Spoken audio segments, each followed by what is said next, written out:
샬롬, 사랑하는 성도 여러분, 복되고 귀한 하루가 시작되었습니다.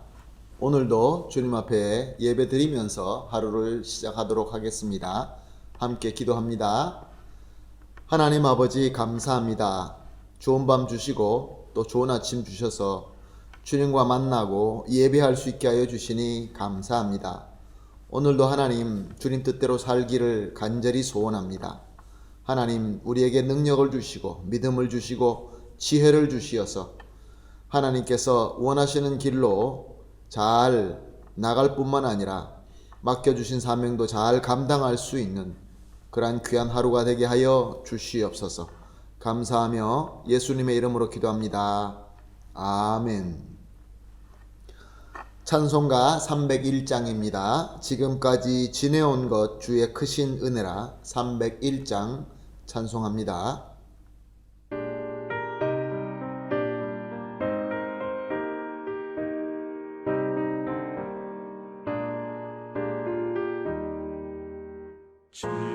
지금까지 지내온 것 주의 크신 은혜라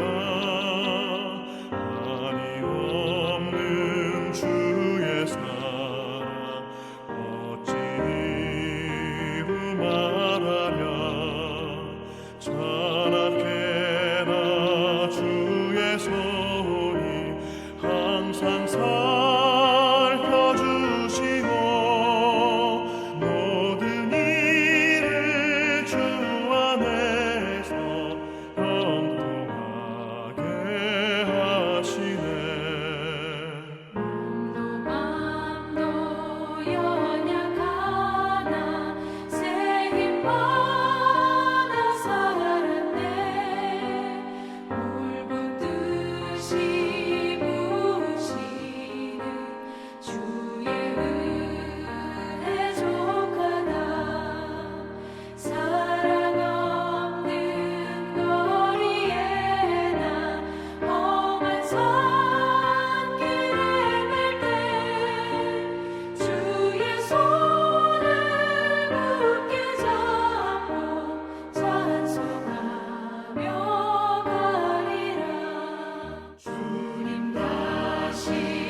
아멘. 할렐루야. 감사합니다. 오늘 우리가 함께 볼 성경 말씀은 이사야서 9장 8절에서 12절 말씀입니다. 이사야서 9장 8절에서 12절 말씀 함께 보시겠습니다. 말씀 봅니다. 주께서 야곱에게 말씀을 보내시며 그들을 이스라엘에게 임하게 하셨은즉 모든 백성 곧 에브라임과 사마리아 주민이 알 것이거늘 그들이 교만하고 완악한 마음으로 말하기를 벽돌이 무너졌으나 우리는 다듬는 돌로 쌓고 뽕나무들이 지켰으나 우리는 백향목으로 그것을 대신하리라 하는도다. 그러므로 여호와께서 르신의 대적을 일으켜 그들을 치게 하시며 그의 원수들을 격동시키리니 앞에는 아람 사람이요 뒤에는 블레셋 사람이라. 그들이 모두 입을 벌려 이스라엘을 삼키리라. 그럴지라도 여호와의 진노가 돌아서지 아니하며 그의 손이 여전히 펴져 있으리라. 아멘. 오늘 본문 9절 말씀에 보면은 에브라임과 사마리아 거민이라는 말이 나옵니다. 이들은 바로 북이스라엘의 왕국을 의미하는 말입니다. 그리고 또한 이들은 마음이 교만하고 완악했다라고 말씀하고 있습니다. 그들이 얼마나 교만하고 얼마나 완악했는지 10절 말씀을 보니까 선지자를 통하여 하나님의 경고의 말씀, 진노의 메시지를 듣고 그들은 이렇게 대답하고 있습니다. 흙벽돌을 무너뜨리게 되면은 우리는 이보다 더 강한 돌로 쌓을 것입니다. 또한 우리의 뽕나무를 찍어서 없애시면 우리는 그보다 더 좋은 백향목으로 대신할 것입니다. 이렇게 말하고 있습니다. 무슨 얘기입니까? 우리에게는 하나님의 경고와 하나님의 진노가 큰 의미가 되지 않는다. 그런 이야기입니다. 얼마나 교만한 이야기입니까? 그래서 11절을 보니까 하나님께서 르신의 대적을 세우셔서 이스라엘 백성을 칠 것이다 라고 말씀하십니다. 르신은 아람 제국의 왕입니다. 우리가 잘 알고 있는 것처럼 이스라엘은 하나님의 뜻을 거역하고 아람을 비롯하여 이웃 나라들과 동맹하게 됩니다. 그런데 그 동맹의 중심인 아람, 르신 왕이 아람의 군대를 끌고 이스라엘을 배신하고 이스라엘을 치러 오게 된다. 그런 말씀입니다. 그런데 12절을 보니까 아람이 이렇게 앞으로 공격해 올 때 뒤로는 블레셋이 치게 된다라고 말씀하고 있습니다. 즉 이스라엘은 앞뒤로 공격받게 된다. 그런 말씀이죠. 사랑하는 성도 여러분, 그렇습니다. 이 세상에 동맹은 다 그렇습니다. 자기에게 이득이 있을 때는 서로 지켜주고 서로 무엇인가 협력하는 것 같지만 그 계산이 자기한테 맞지 않고 이득이 갈리고 하면은 언제든지 배신할 수 있는 동맹입니다. 언제든지 돌아서서 공격할 수 있는 그러한 위험한 것입니다. 우리가 세상의 역사를 보게 되면은 얼마나 많은 예를 우리가 찾을 수 있습니까? 거의 다 보면은 모든 나라들이, 큰 제국들이 그렇게 멸망한 예를 우리는 볼 수 있습니다. 그런데 우리는 서로 간에 약속을 했기 때문에, 한때 우리는 피를 같이 흘렸기 때문에, 그렇게 싸웠기 때문에, 조약과 계약이 있기 때문에 라고 하면서 철석같이 믿는 것을 봅니다. 참 어리석은 것이죠. 그래서 요즘에는 이런 말이 있습니다. 외교의 기본은 자기 나라의 이득일 뿐이다 라는 말이 있습니다. 그래서 국제 간에 맺는 동맹들, 어떤 조약들, 이득이 없으면은, 이익이 없으면은 아무 쓸데 없다, 그런 이야기죠. 그런데 오늘 본문 말씀을 통하여 하나님께서는 우리에게 메시지를 주십니다. 어리석고 교만하고 완악한 자는 하나님보다 세상을 더 믿고 자기 마음대로 하다가 그 믿는 세상에게 배신당하고 그들로 말미암아 망하고 만다라는 메시지인 것입니다.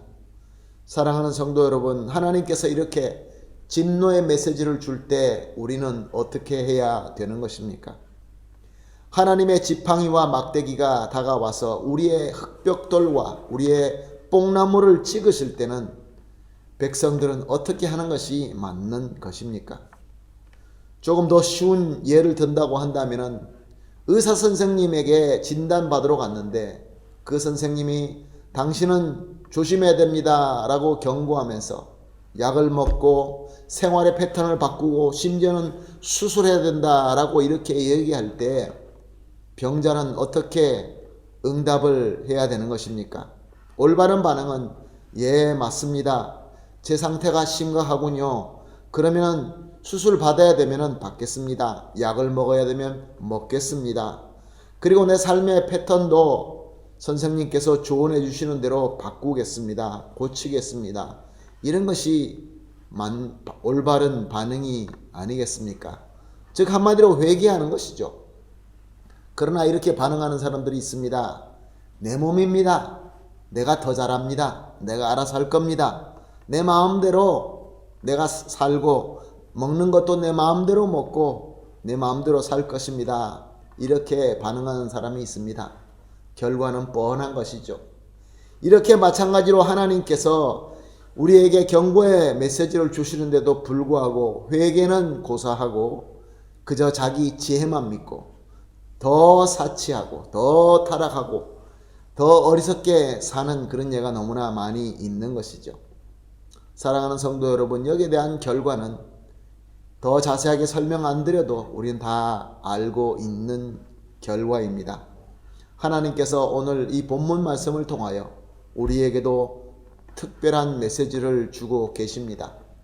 같은 본문을 보고 같은 설교를 듣고 있지만 여러분들 마음속에 감동되고 느껴지는 메시지가 분명히 있는 줄로 압니다. 그렇다고 한다면 어떻게 반응하시겠습니까? 오늘 이렇게 함께 기도합시다.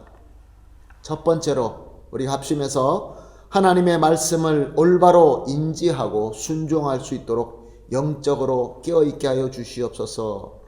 그렇게 첫 번째로 기도하고, 두 번째는 주시는 말씀을 듣고 겸손히 회개하고 순종할 수 있는 믿음을 주옵소서. 이렇게 두 번째로 기도하고, 마지막으로 주시는 하나님의 사인을 교만하고 완악하고 그래서 멸망으로 향하고 있는 저들에게 우리가 잘 전달하여서 하나님께로 돌아올 수 있게 하여 주시옵소서라고 이렇게 세 가지 기도 제목을 놓고 합심해서 기도한 이후에 각자 하다가 새벽 기도를 마무리하도록 하겠습니다. 같이 기도하겠습니다. 하나님 아버지 감사합니다. 주님께서 원하시는 대로 올바로 살게 하기 위하여 우리에게 계속 사인을 주시고 말씀을 주시고 마음의 감동을 주심을 감사합니다. 그럼에도 불구하고 하나님의 말씀을 올바로 인지 못하는 영적인 무감각을 너무나 두렵습니다. 하나님 아버지 함께 기도합니다. 간절히 합심하여서 기도합니다. 하나님의 말씀을 올바로 인지하고 순종할 수 있는 영적 민감성을 주시고 깨어있게 하여 주시옵소서. 또한 하나님의 말씀을 듣고 이해할 때 그 말씀을 겸손하게 순종하며 무엇보다 하나님 앞에 회개할 수 있게 하여 주시옵소서. 그리고 하나님 아버지 우리가 받는 이 은혜, 하나님의 사인을 우리가 받아서 세상에서 아직도 교만하고 완악하고 그래서 멸망으로 향하고 있는 저 불쌍한 영혼들을 우리가 받은 이 은혜를 저들에게 나누어 주어서 저들도 하나님 앞으로 돌아올 수 있게 하여 주시옵소서. 하나님 아버지 이 코로나 바이러스로 너무나 힘들어하고 또한 혼란스러워하는 많은 사람들이 있습니다. 하나님의 백성을 통하여 주님께서 놀라운 일을 하게 하여 주시옵시고 이 모든 문제를 극복하고 이겨낼 수 있게 하여 주시옵소서. 감사하며 예수님의 이름으로 기도합니다. 아멘.